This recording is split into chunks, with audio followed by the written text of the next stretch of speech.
Have you ever considered making a podcast? Well, Spotify has a great platform that lets you make them very easily, distribute them everywhere. You can even earn money while doing so, and it's all in one place. And the best part, it's all for free. It's called Spotify for Podcasters, and it's really simple to get started. So you record and edit your podcast right from your phone, your computer, whichever one that you like. And then when you publish them, they distribute your podcast directly to Spotify and also everywhere else that podcasts are heard.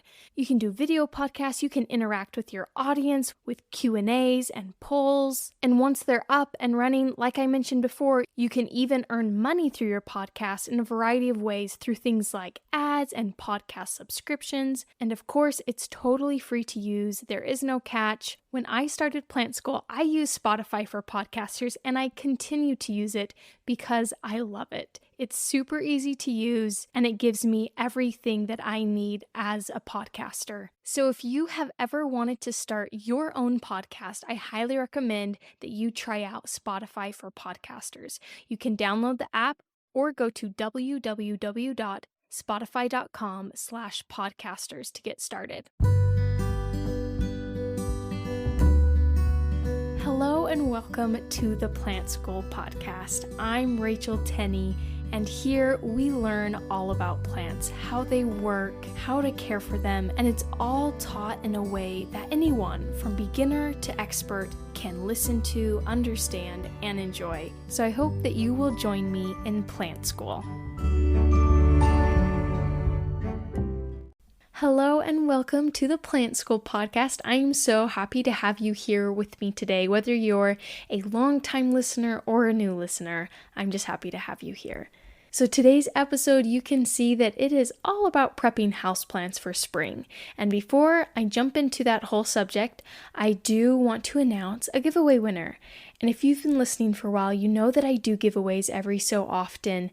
And I've been picking winners from people who have left reviews on Apple Podcasts. So today's winner is Mariana SB20_. And this is what she said on her review. Every time I listen to this podcast, I've been listening for 2 months now, I feel at peace, free and very happy because I learn how to take care of the plants that I love. I've been a plant parent for more than a year now, and I love learning. It is true that when we start this beautiful passion, we make many mistakes. Therefore, it is nice to have a space where I do not feel judged for wanting to know more about the subject. It is nice, and I even feel cozy. It's definitely my favorite podcast about plants. Thank you so much for that sweet review, Mariana. If you will email me at tennyplants@gmail.com, and Tenny is spelled Tenney, I will go ahead and get your info. And you know what I'm going to do for this giveaway? I want to fund your next plant trip. So I'm going to send you a gift card for you to go to your favorite plant shop and buy yourself a plant. But anyways, if you would like possibly your next plant trip to be funded by me, go ahead and leave a review on Apple Podcasts. I pick giveaway winners as often as I can, and it's a great way to support the podcast. And speaking of ways to support this podcast, I do insert plugs for this podcast every now and then because I do want to keep it going. I do love doing this, but it does take a lot of time. So if you are listening and you love this podcast, I would really, really appreciate if you could support it by 1, leaving a review at the bare minimum. 2, you can actually support this podcast and make a monthly donation as low as like $1 a month. Really, anything helps. And also lastly, if you want to get something in return for basically making a donation to this podcast, you can go into the show notes and there is a link to my merch store. I've created I think they're fun. Some really cool plant shirts, also some hoodies. There's one that says I like plants with all these different little graphics of plants below it. And then there's also one that says Plant School, like on the corner over the right side of your chest. It says Plant School with a plant. And all these little different plant icons are on the back of the shirt. So I have those two, and they come in a shirt or a hoodie. And then I also have stickers. One of them says I'm in Plant School with a little plant on it. Another one is just the Plant School podcast sticker. There's small ones or large ones. If you wanted it to be like a car decal, I have one on my car. So if you ever see one on a car, it's probably me driving around.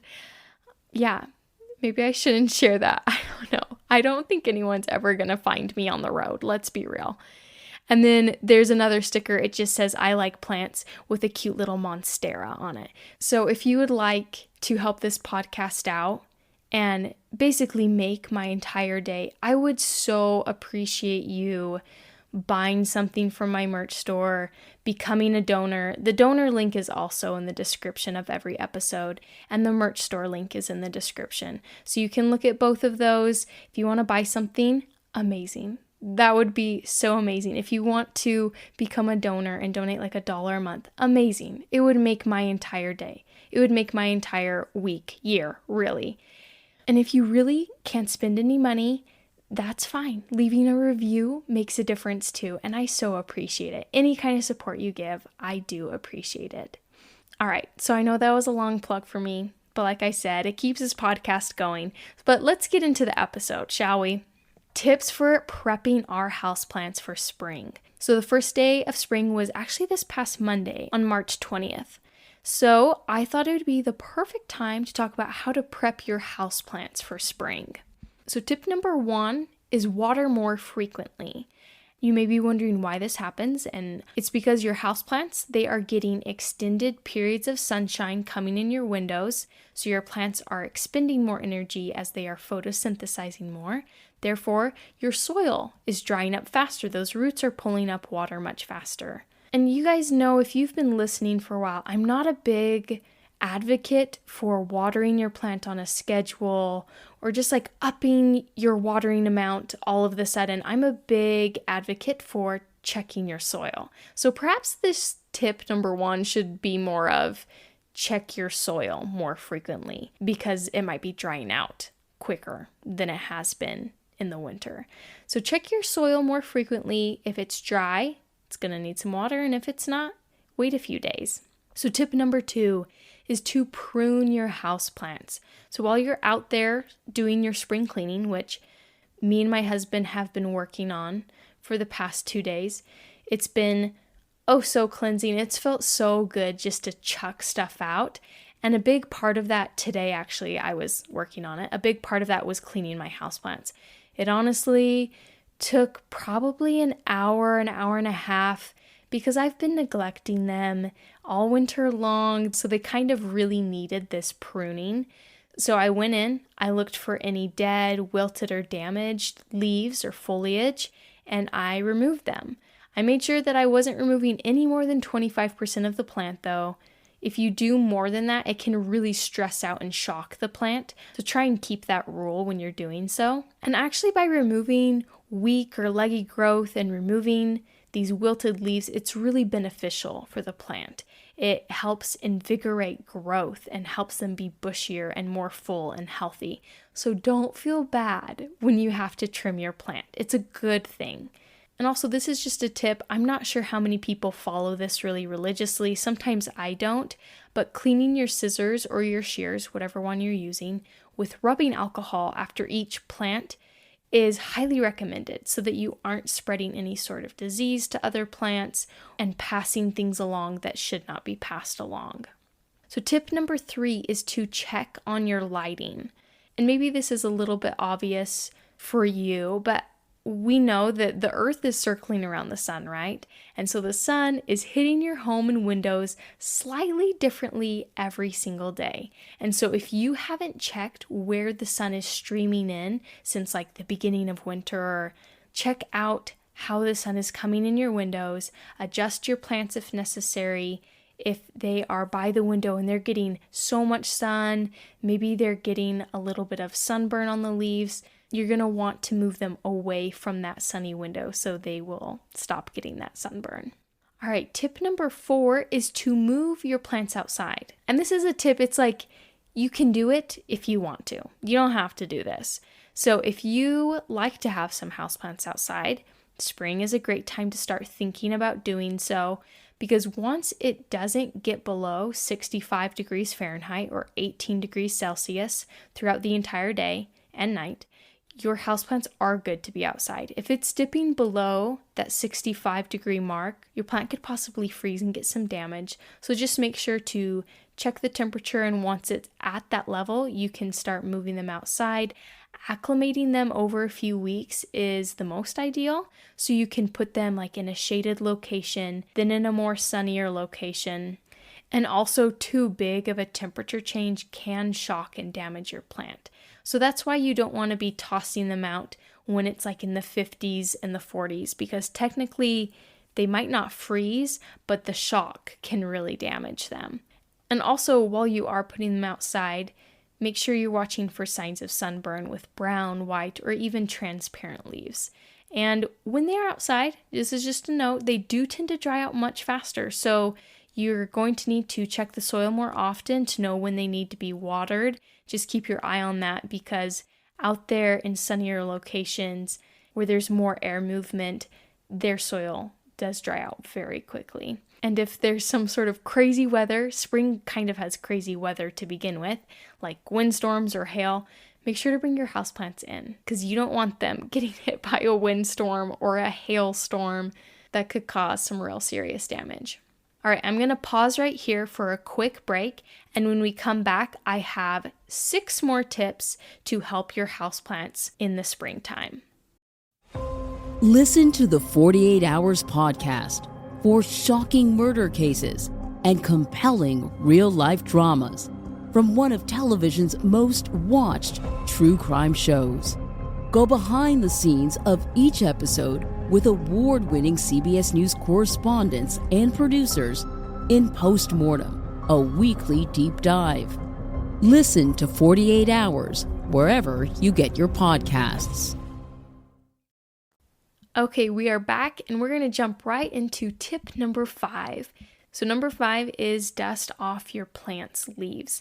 And if you're already dusting and doing your spring cleaning, this is like a nice segue into starting to dust your plants, because dust can build up on leaves over time and interfere with optimal photosynthesis. So when you do this, you want to use a soft, clean cloth with either nothing on it to remove the dust, or you can use a cloth that's slightly damp with water, and you could even spray something beneficial on it, like neem oil or some other gentle insecticide. And if neither of those sound like a fun idea, you can go the speedy route, which is to simply put your houseplants into the shower. Make sure it's like a lukewarm water. You don't want hot, you don't want freezing, and you can just rinse them off in the shower and then you're done. So that's also another way to go.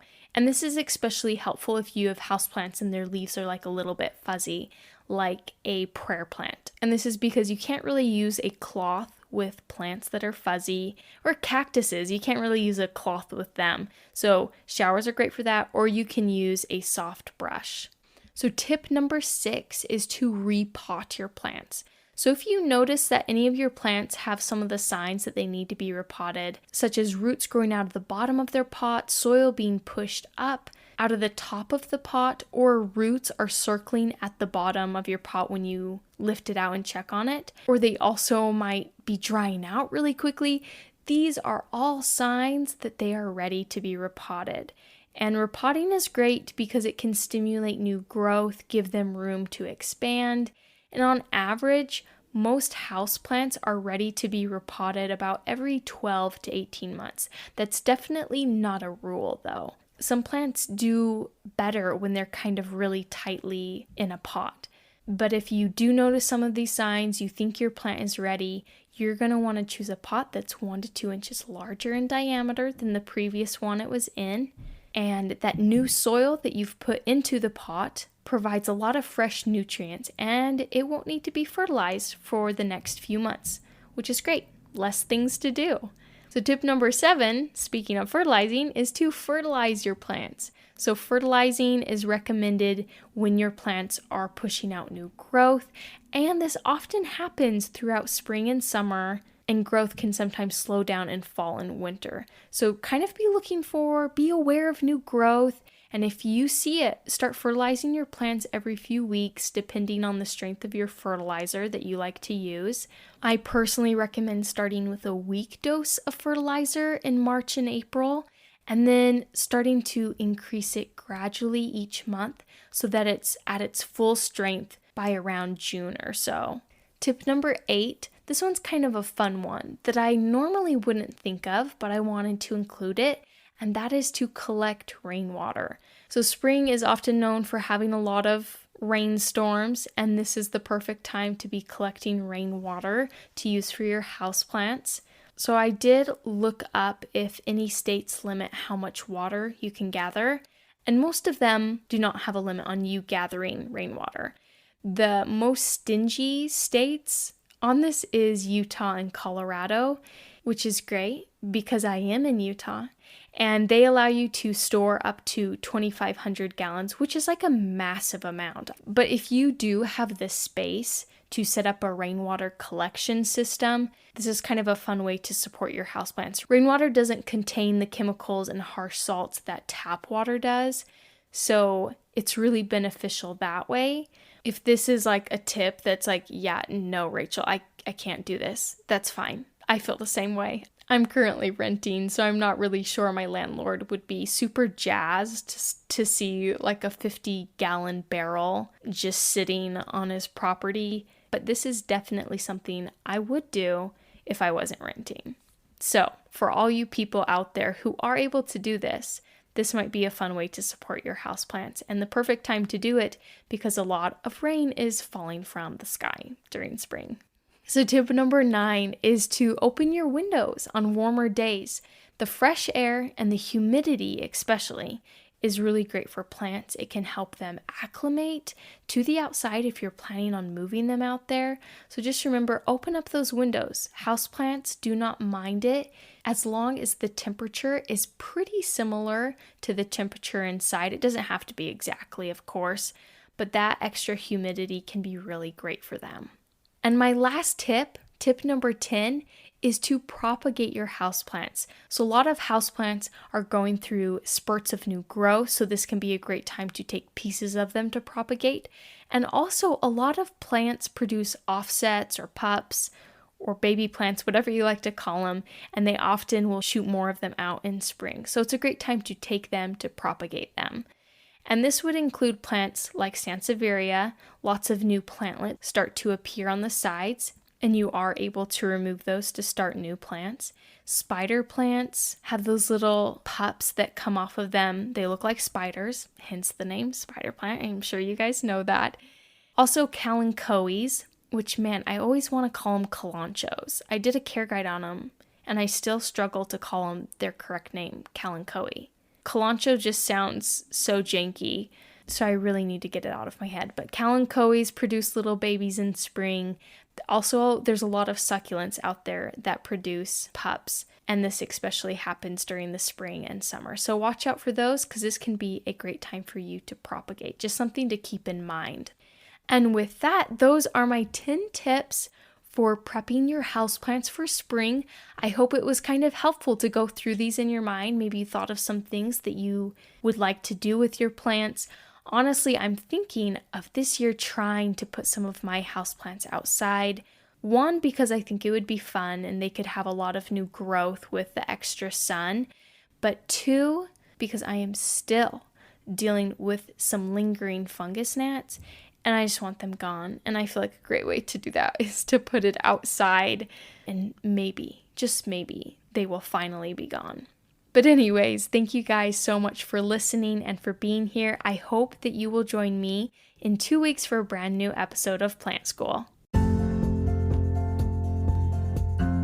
Thank you so much for being here and for listening to the Plant School podcast. I hope that you will join me for our next episode. And if you would like to support this podcast and keep it going, there's a link down in the show notes of this episode where you can donate to this podcast. And I really appreciate all that help. Or you can go to my merch store, which is also linked in the notes of this episode. And you can find some really cool plant-related shirts and stickers. And if you want to support the podcast but spend no money, feel free to share it with a friend, leave a review. All these things greatly help me out and allow me to keep doing this. Again, thank you so much for listening and for being here at the Plant School podcast.